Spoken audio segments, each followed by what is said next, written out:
Bond Commission, the House Select Leadership Committee, and the Voting System Commission. Representative Stefanski is an attorney who earned his bachelor's degree in history from LSU and his law degree from Loyola University in New Orleans, and he's a partner in the law firm of Edwards, Stefanski, and Zonbrecker. Please help me welcome Representative Stefanski.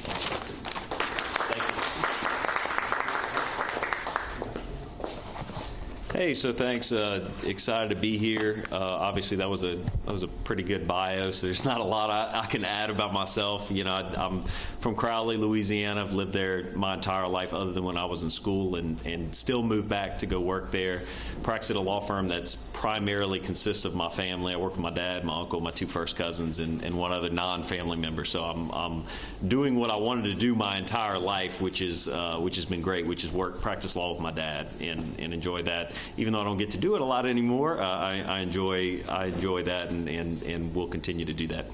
So obviously, redistricting is the big topic of conversation. When I first got appointed as the chair of House and Governmental Affairs, it was way back, I think late December of 2020 or maybe early January. The person who was formerly the chair, Stephen Dwight, won district attorney in Calcasieu. He's very happy in that position, and as I talk to him often about it. But he, this seat opened up. The speaker came to me and said, "Hey, I'm considering naming you that." Told him obviously I'd be willing to do whatever he wants me to do, and accepted that challenge.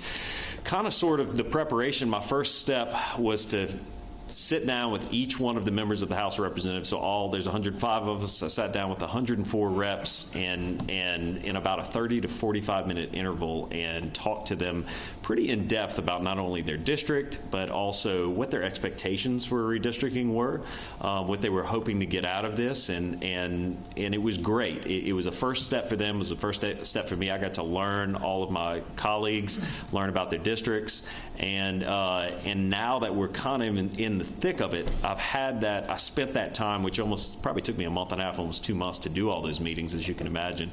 I'm in a much better position now, I think, to try to start this process. So where are we at?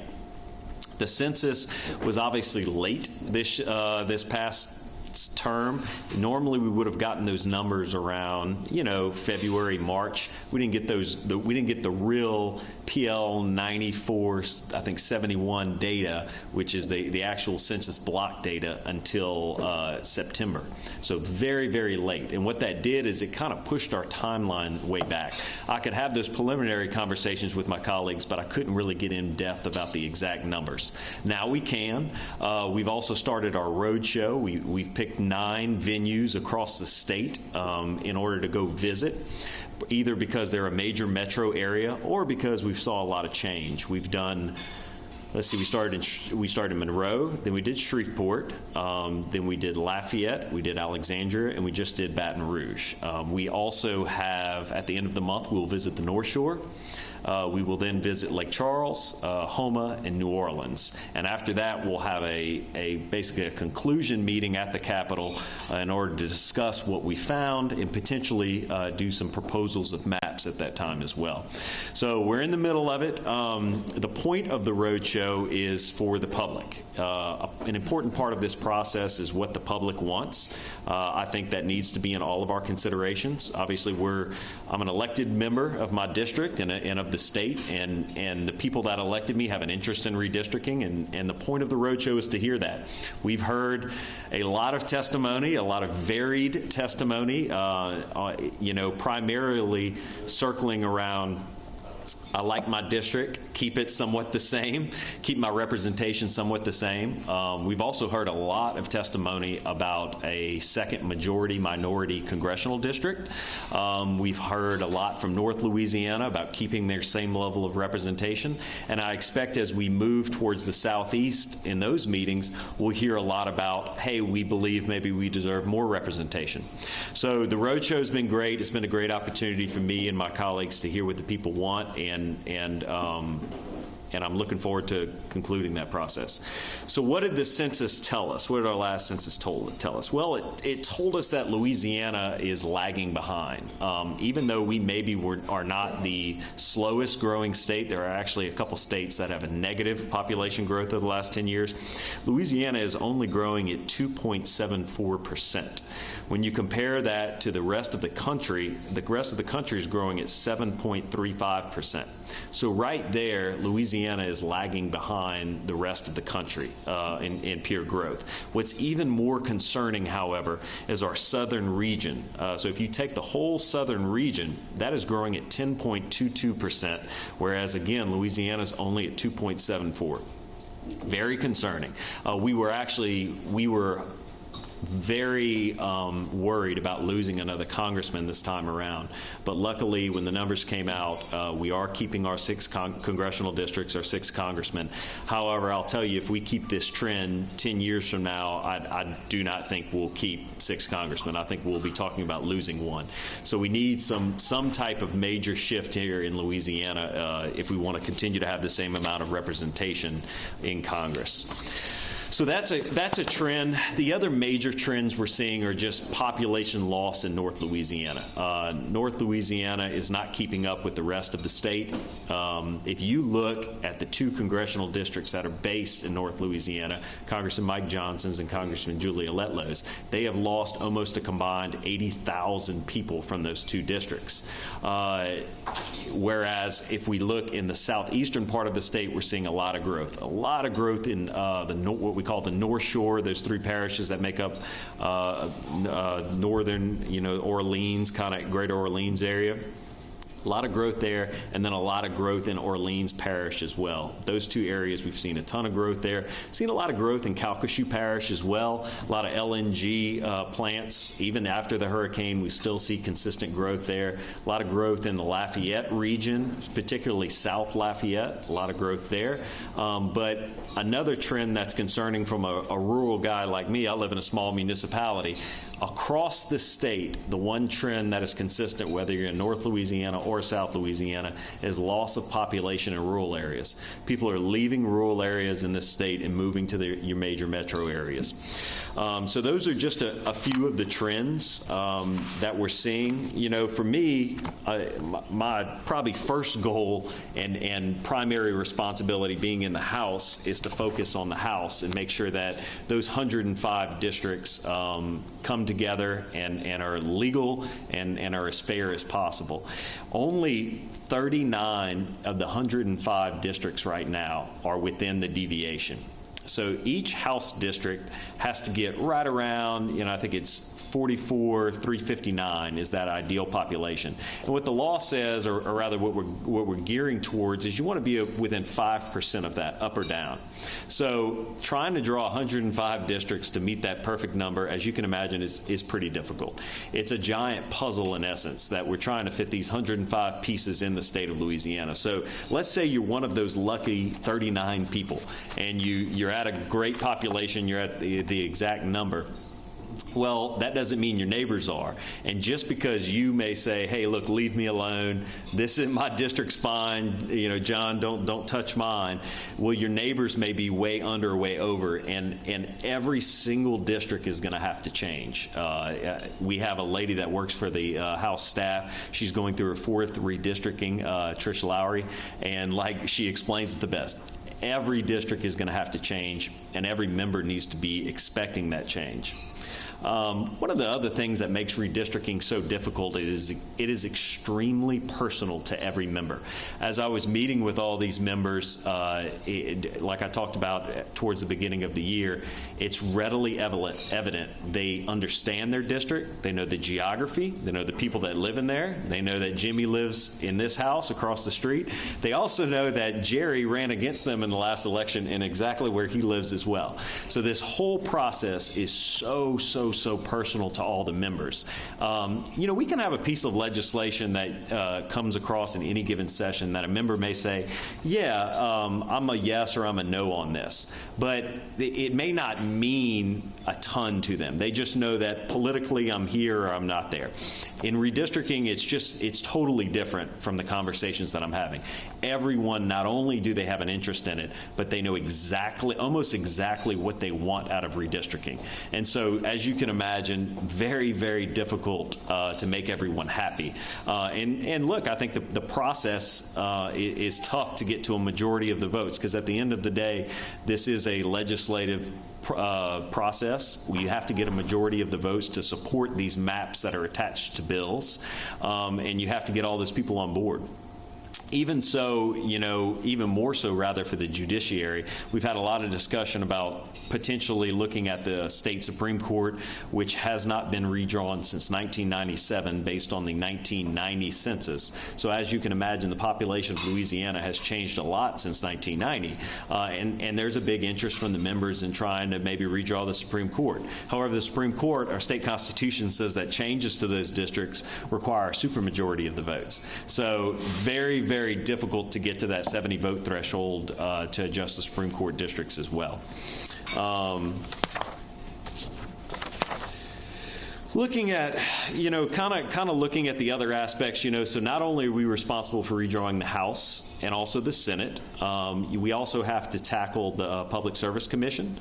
We also are looking at Bessie, and then the one that's garnered the most interest, Congress. Congress, both from testimony that we've been giving on the roadshow and also from just historically looking at Louisiana, Congress gets the most attention. Think about it, there's only 6 districts, so it's probably the easiest for someone to draw. Over the past 10, 20 years, there's been this advent of all these resources for the public and members to be able to draw these districts. You can go on there's all sorts of websites that you can go on, click on Louisiana, and start to draw these districts. Well, 105 is pretty tough, in the House, and look, 39 senators is tough as well.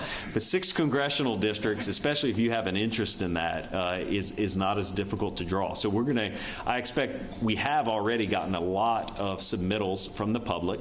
We created a criteria and also a process in which the public can submit those maps. So we have that, and that can be found on the House website under redistricting. But also from a membership perspective, both from committee members and maybe members that aren't on the committee, we're going to see a lot of those. You're going to see a lot of maps submitted and a lot of varying differences in those. And as my staff tells me, that's always the one that gets the most submittals, and it's always the most hotly debated issue of Congress. So that's a general kind of overview of what we're looking at. Like I said, we're finishing up our roadshow. I think it's very important not only that we do the roadshow, both for optics but also for the participation aspect. And then I think it's also very important for us, as me as a chairman and as the House and the Senate, to not get too far ahead of ourselves. We need to complete the roadshow first. You have to hear from all the public before you sit down and start drawing these maps. If we started drawing maps today before we finished the roadshow, I think it would erode a lot of the confidence from the public. What's the purpose of the public showing up if the thought is that we've already drawn everything? So I'm taking that seriously. I'm taking everything that I hear along the roadshow to heart, and I'm also taking a keen look at new case developments in other states that are already going through redistricting. This, at its core, is a numbers-driven process with the legal element as well, both the Voting Rights Act, both the Equal Protection Clause in our U.S. Constitution, and then the tremendous amount of case law that has come out of these redistricting cycles over the years. All 3 of those kind of blend together, as well as I always like to throw in a general fairness in this process. And fairness can mean something different to everybody, but I think it's an important part of this as well. So if you combine those elements together, that's what redistricting is. I'm excited to to be in this process, and I'm excited when it's going to be over, because it has been dominating my life up until now, as my law partners would attest to. Like I said, we're still aiming for a early February of 2022 special session that I expect to be called by the House and the Senate. As you know, special sessions can be called in one of two ways. Either the governor can call a special session or the legislature can. I expect this time the legislature to call themselves into that special session. I expect it to be around 3 weeks, and I expect us to accomplish our goals, which means pass these maps and hopefully have them signed by the governor. So those are my expectations. And with that said, I'm happy to get into questions and start talking about in detail about what anybody's interested in. Sure, Mark. Yeah. Have you been hearing from the national Republicans about how they would like to see things go? No, actually, that's a good question. I attended a redistricting conference, which was in Salt Lake City, and certainly there were national interests there that I had discussions with, but really haven't had any conversation as far as the national parties are concerned about what they would like to see. Well, and can you handicap whether we'll get a second majority, minority congressional district? Yeah, so look, that's something we've heard a lot about, and certainly it is being considered. I'll tell you this. So there's a ton of dynamics in that. Number one, which I think is the most prominent in the maps that I've seen submitted to me, is, are these districts effective? And what I mean by that is, what's the minority population located in these districts? What is the voting age population located in these districts? What is the registration located in these districts? There's a limit to what becomes an effective district to produce the desired results. The second thing I will say is that some of these districts look very similar to districts that have been struck down in the past as racial gerrymanders. As we can remember in I believe the early 2000s, they drew two districts, one that's commonly referred to as the Zorro district and one that's commonly referred to as the Slash district. Both those were struck down by the courts, and I think it's difficult to draw two majority-minority districts that are legal, and I think that's the answer to the question. Really, it's tough to do that, and we have a history of that here in Louisiana, of two being drawn not legal. That again was when we had 7 congressmen. Now we have 6, more of a population necessary to make a majority-minority district. So I would say that I think it's a high hurdle to cross, but definitely something that's being considered and talked about a lot on the roadshow. How about more competitive districts? Yeah, we've heard, I've heard some testimony about that as well. I'll tell you from the membership standpoint, talking with the members, there's a lot of talk about tweaking around the edges. I hear that a lot about our current congressional configuration. And I've had members bring up to me as well, our current congressional configuration was pre-cleared, so we got the stamp of approval based on the current layout of the geography of the state. And so I see a lot of interest in keeping pretty much the parameters like they are, and just tweaking those numbers around the edges to make them work. Yep. On that same subject, though, so you see keeping the same 2 northern-based congressional districts, even though the North has lost that much population, and they have to keep cutting further and further into the South in order to have enough population to work. Yeah, look, like I spoke about earlier, 80,000 people is what those 2 districts would have to pick up in order for them to hit that ideal point. I think a lot of things are possible. I'm reserving, like I said, I've told you all already, I'm reserving all map drawing until we finish, because I think the public participation is a huge part of this. But the reality is that you could draw these maps in a number of different ways. You can make 2 North Louisiana districts work. You can shift up the whole geography of the state and make that work. You can probably, think maybe make 2 majority-minority districts work. There's a lot. That's where the public comes in. That's where the membership comes in. And that's why I think, we're going to take all of that information after the roadshow's done, sit down, both as a committee and as a body, and try to see what the majority of people want and what works legally and fairly throughout the state. So, yes, it's possible to keep 2 North Louisiana districts, and yes, it's possible to do something else. I think. You said that what you're hearing from members is a lot of interest in keeping similar. Yes, I would. 2 North Louisiana districts. Yes, I would say that speaking with members. I've heard a lot of talk from members about just tweaking around the edges on the current congressional map and keeping the general layout somewhat the same. Heard a lot about that.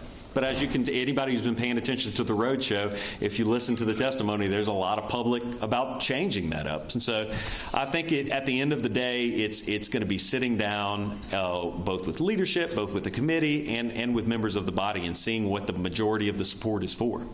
Yes, sir? Given the physical geography of the state and given the historical political boundaries of the state, but keeping in mind what your overall goal is, would it be easier for you to say, think outside the box and consider perhaps eliminating the Mississippi River itself as a boundary between, the drawing of any kind of districts on a go-forward basis? So, and I just want to be clear, are you saying, has there been consideration about not using the physical geography, specifically the river, as a barrier? Yeah. I think it goes to traditional redistricting principles, which you generally try to keep districts, geographically concise. Second, the other thing is we don't draw the precincts. So we draw maps with whole level precincts in the House. We try not to split any precincts. And the locals actually draw those precincts. And almost every time when they draw those precincts, they follow those physical geography. And so a lot of the times we're limited because we have to draw with the precincts. And so I think, look, if you look at the history of Louisiana, they've done a ton of things. Specifically, the Senate's crossed the Pontchartrain before, I think. They've crossed rivers. And so certainly that's something that you can do. I'll tell you from my House perspective, though, I don't want to split precincts, and I want to try to stick to as much of the natural geography as possible. Because one of the biggest complaints I heard I always like to put myself in the position before I was elected, and I can remember those same conversations that a lot of the public has, which is, why do these districts look so crazy? Why does this one look like this, and why does that one look like that? And I used to wonder the same things, but when you really study the law behind redistricting and redistricting principles, it starts to make a lot more sense. So I would tell you, obviously I think that's going to be part of the consideration, but there are some limitations in that as well. Yep. Where along in the timeline that you laid out for us do you anticipate things getting a little messy or personal along the lines? Certainly, I think January, as we finish up that roadshow, there's probably going to be about a 2 to 3 week period between that last roadshow meeting and the start of the special session. And I think you're going to see, so once that special session is called, you're going to see a period where you can start submitting bills, just like any other session. And when bills start popping up with districts, with people's districts being adjusted and congressional districts and all that, I think that's when you're really going to start to see it get personal, because certainly if you have some expectation in your head about what your district's going to look like, or your congressional district, and then you see another member, one of your colleagues, propose something that you feel maybe hurts you or hurts your community, it gets personal very quick. So I think towards late January, that's really when we're going to start seeing the daggers come out, if I had to guess. Where do you see North Baton Rouge going in present configuration? Yeah, so I mean, if anyone was listening to the roadshow we had in Baton Rouge, there was a lot of talk about that. A lot of talk about Baton Rouge not being split, talks about Baton Rouge not being included in an Orleans congressional district. So I think that's an evolving conversation. Certainly in Baton Rouge there is a high minority population, and so if the conversations are devolving on a second majority minority district, it's hard to have those conversations without without Baton Rouge in them. From a legislative standpoint, Baton Rouge has been relatively lucky. We haven't seen tremendous loss from a House perspective and a Senate perspective in this area. We've seen some loss. So again, I don't know. I know that from a congressional standpoint, though, there is, if you were at the meeting, there's a lot of talk about trying to keep Baton Rouge whole and in one congressional district. I heard that a lot. Is it fair to say the incumbent in the 6th district likes things the way they are? That's a good question. You'd have to ask him. Have you asked him? I've had conversations with every congressman. And what did he say? Well, look, I think the congressman, not unlike a House district member, has an intimate knowledge of their district and a very personal interest on what it looks like. Think about this: every congressman got elected from the district that they're in. They probably feel pretty comfortable about them and they like the geography of that district. But I'm not gonna speak for one of those congressmen. I would tell you though that I didn't meet with any congressman that doesn't like their district. Just answered the question. But the metro area of Baton Rouge has enough people for a singular congressional district. The metro area, including the city of Baton Rouge, and not chopping it up and putting it in New Orleans. So it would seem that if we were doing this and not gerrymandering, that Baton Rouge would have its own district. Well, I think just from a pure numbers perspective, you could say that, but you have to take in the Equal Protection Clause, you have to take in the Voting Rights Act, and when you consider the Voting Rights Act, I think, for a layperson looking at the maps, if you don't take into account the case law and the Voting Rights Act, you could draw some really pretty geographic districts, but the reality is Louisiana is subject to things that other states aren't. How would that violate the Voting Rights Act if you made it more compact rather than less? Because you'd have to look at what the population breakdown is. I'd have to know what the minority representation in that district is. I'd have to know what that does to the adjacent districts in order to make that decision. Well, why do you think North Baton Rouge is in the Orleans district? To accomplish the goals of the Voting Rights Act, to make sure that there is minority representation in Congress. Well, it would still be a minority district without Baton Rouge. Would it? Yes, it would. Very much so. Overwhelmingly. Well, I would have to see those numbers, and I'd love if you submitted a map. You're on. Yes, sir? I haven't drawn any maps or attempted to, but it seems like there's a great deal of home cooking in this whole process. Is there any hard quantitative model this can be measured against? So a lot of home cooking. What I would tell you that actually through case law and a traditioning redistricting principles, there is what you would call home cooking, because there's one of the requirements when you draw these maps is traditional boundaries and also protecting incumbents from running against other incumbents. So those are in case law, judicial. The judges and courts have agreed that those are allowed principles. Now the second part of your question, that's difficult. I'd need to explain that more. Comparing it to what? Well, comparing it to some sort of algorithm. I'm not the math person to construct this, obviously, but some sort of quantitative model against which it can be tested. Well, I'd tell you that the number one quantitative model is each district has to get close to that ideal population. And so, that's the number one. Every House district has to try to get as close as it can to that exact number. Senate district. And Congress, the law is even more stringent. It says that you have to get down to the nearest person. They don't give you that 5% deviation. And any person that you're away from that number, you have to defend. So, this entire process, to me, is governed by the numbers. But look, there's a number of algorithms you can put a proposed map under, and you can compare it under a number of different ways. You can compare it by minority representation, political affiliation, all sorts of different things. So, and I think those analyses naturally come out as part of the process. Once maps start being submitted, everybody's going to have an opportunity to critique the elements of that. So I think that process happens. Right now it's not happening because I'm still gathering data, and I'm gathering what the public is saying. saying and also what my colleagues want. But certainly that's part of the process. I don't know if there's any standard, of which a map is governed. I think it's a number of different things and a number of different legalities that it has to be governed by. But yet at the end, we come back to, the people I'm hearing from just want to do a few tweaks, and as Jim suggested, well, of course, they want to keep it as it is.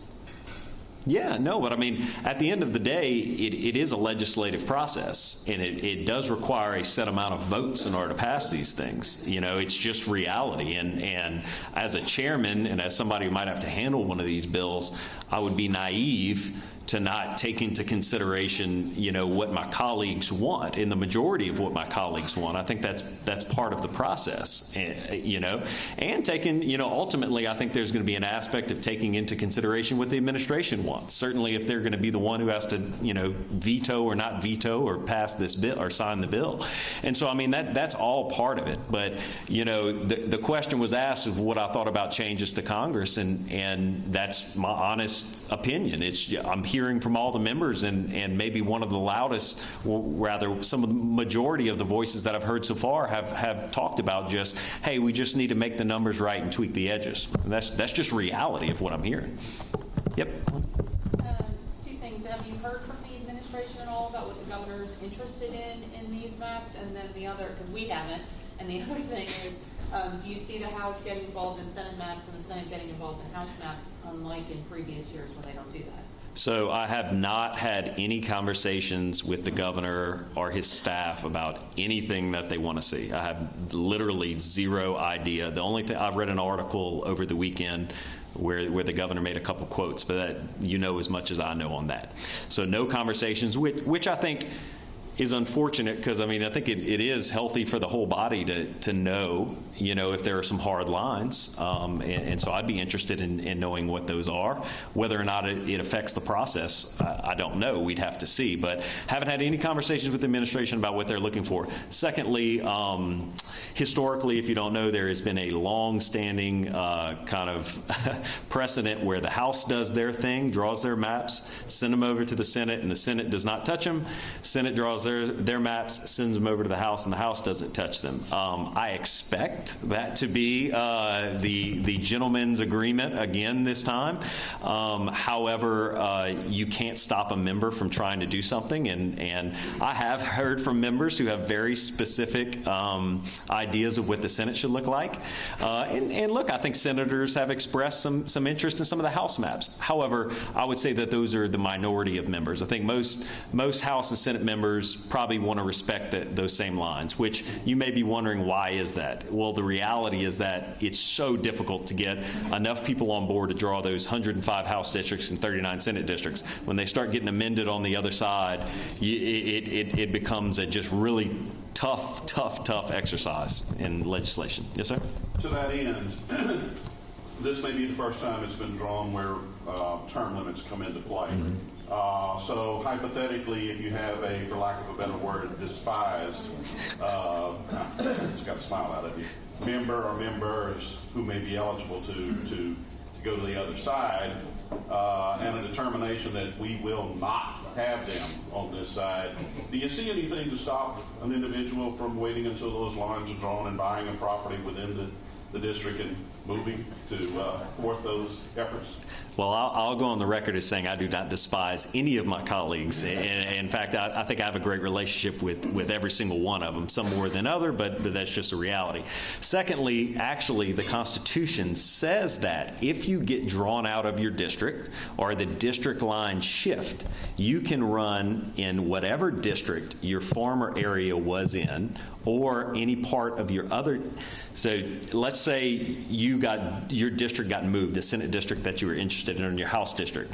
Well, the Constitution gives flexibility on your ability to be able to run in those adjacent districts as long as you establish a residence before you're sworn in. So you could actually run in one of those districts, then turn around once you win, hurry up and make sure that you go establish a residence. So there really is no, I hear that all the time. Oh, you need to draw this person out, or I want to, so-and-so lives over here. The realities of that are that our Constitution allows you some flexibility on there, so it really doesn't matter. Yes, sir. Yep, Mark. If the governor vetoes your legislation and you all are unable to overcome his veto, does that mean you have to go back to the drawing board, or do the courts become involved at that point? What's that process? Yeah, so in our state constitution, what it says is that we must accomplish the redrawing of the maps 1 year from when the president gets that information, 1 year after. And so we have until the end of 2022 in order to accomplish redistricting. That's what it says. Now, however, the practical deadline, and when that happens, let's say we don't get it done. If you don't get it by the end of 2022, it gets kicked up to the state Supreme Court. They have the ability to be able to redraw it. That's in our Constitution. However, the practical deadline, especially for Congress and PSC and the Supreme Court, is July of 2022. We have congressional qualifying in July, and so you can walk down that line. If the lines were not drawn, and if we didn't accomplish redistricting in Congress, by the time qualifying comes up, I would expect litigation to say that these districts are malapportioned. How could I possibly run for a district? That is, the numbers are off, and courts getting involved much quicker if that would happen. But as far as our Constitution goes, we have until the end of 2022 to accomplish these districts. Yep.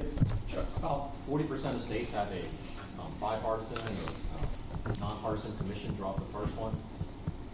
Now that's not going to work for this one logistically and politically, but in the 2030 maps, about 2/3 of y'all are going to be gone. Mm-hmm.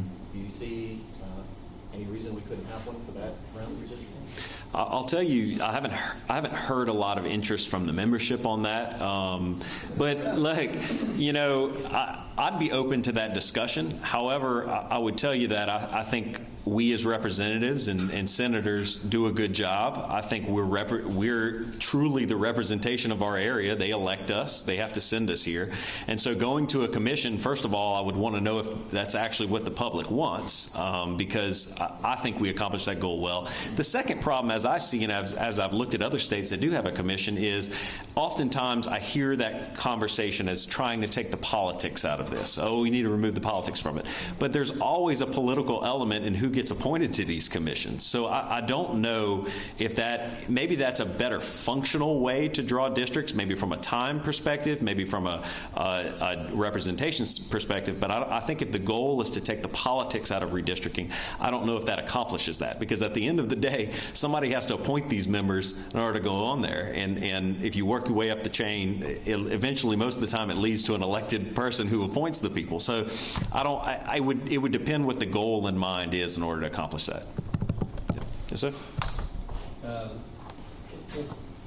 northwest part of the state, I think you said, lost 10% of their population. Is that correct? I don't know if it's 10%. What I was saying, the direct number that comes right to my mind is that the 2 congressional districts that are based up there lost around 80,000 people combined. What does that do to the House districts? Does it shift completely, like to another area, like New Orleans? Oh, yeah. So as far as the House of Representatives go, yeah, look, the difficult conversation is that from a population perspective, can North Louisiana support the amount of districts that it has? And you balance that in conjunction with the growth that we've seen in southeast Louisiana, which has been pretty tremendous between the North Shore and Orleans. And you eventually hit a point to where you can adjust all you want, but do the numbers work? And so that's something we're working through. And again, haven't started drawing any maps, but definitely a concern is that can North Louisiana support the amount of House districts that it has, and can you draw Southeast Louisiana without bringing another district in? I think that's a huge topic and huge point of concern. Wasn't there a change about 4 years ago with the Voting Rights Act, and if so, how did that affect the process here? Yeah, about 4 years ago, they did away with what's called pre-clearance. So 10 years ago, if you can remember, the maps actually had to be submitted to the Justice Department first in order to get their approval. We don't have that this time, so certainly that's a huge element in this. You don't have to get pre-approval on your maps. But the Voting Rights Act is still in place, only that part. So we still certainly have to follow the Voting Rights Act. However, we don't have to get that stamp of approval, which as well, if we're going to go back to talking about, you know, what shifts should be made, whether it's Congress, whether it's House, you know, members and a topic of conversation has been that all of these maps in our current configuration was approved by the Justice Department, and we know these are legal. We know this configuration is legal, and why would we deviate from that when we know this is legal? And I've heard that argument before as well. Yes, ma'am. How likely are members to take up redistricting for the state Supreme Court? I think very likely. I think very likely that you will see a map.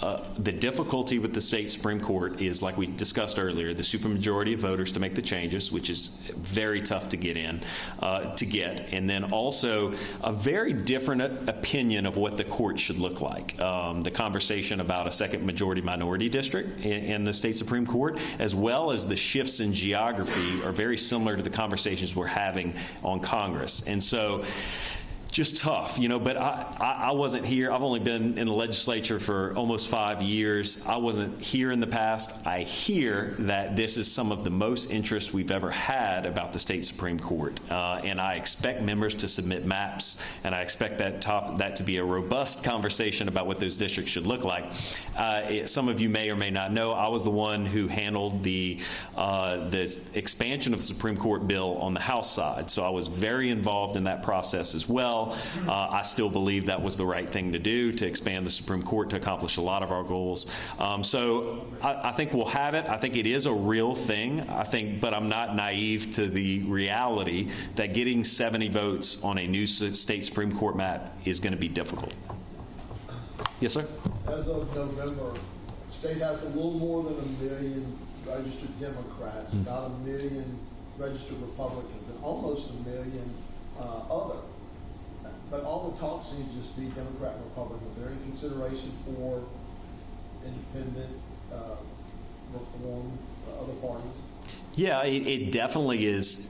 So when you sit down and you start looking at voter registration and you start looking at party affiliation and stuff like that, even though they may not be the traditional redistricting principles, similar to the conversation we were having, when these maps are being analyzed, that's certainly one of the considerations. I'll tell you a big consideration. Louisiana saw about a 250% increase in the other category from 10 years ago. And so I think that's playing a big part in the way people are analyzing these maps as well. So yeah, certainly. Look, the independent party, I don't want to call it a party, sometimes it's no party, sometimes it is independent, is certainly you can't ignore it because you see the growth that they're making. The reality of probably partisan politics are that it gets left out of the conversation a lot. But I'll tell you from my perspective, I have I'm keenly aware of those demographics and also keenly aware of all the elements that go into drawing those districts. So yes is the answer. I just don't have specifics for you right now. Yes, ma'am? On a different subject, have you made a decision on whether or not you're going to be running for Attorney General? So I've had a tremendous amount of encouragement for me to do that. It all is based on whether or not our current Attorney General, Jeff Landry, decides he's moving on. Certainly, if Jeff makes the decision to run for another office, which there's a lot of speculation on that, I think it is highly likely I would throw my name into throw my hat into the ring, rather. But it's dependent on what he does and dependent on whether or not there's an opening in that position. Yep. Well, thank you all so much. I appreciate it. Thank you.